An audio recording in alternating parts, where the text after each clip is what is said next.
сенен бас тартқан адамға қайта бара берудің қажеті жоқ.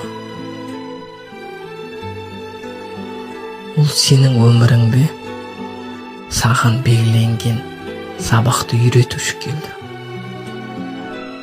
Сен сол сабақты түсінген кезде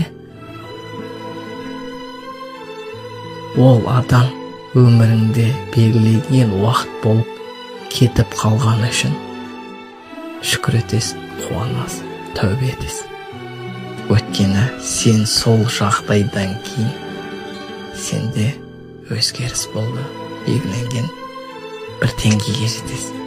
Өйткені өмірде болып жатқан әрбір іс, әрбір проблема бізді қинау үшін емес, біздің өсуіміз үшін, бақытты болуымыз үшін болып жатқан жағдайлар. Біз оны түсіне алмаймыз, өйткені нәпсіге ол ауыр тиді. Нәпсің оны қаламады. Сондықтан да сен қайғырасың, ауырасың, депрессияда боласың. Өйткені оны нәпсі қалады, жан емес.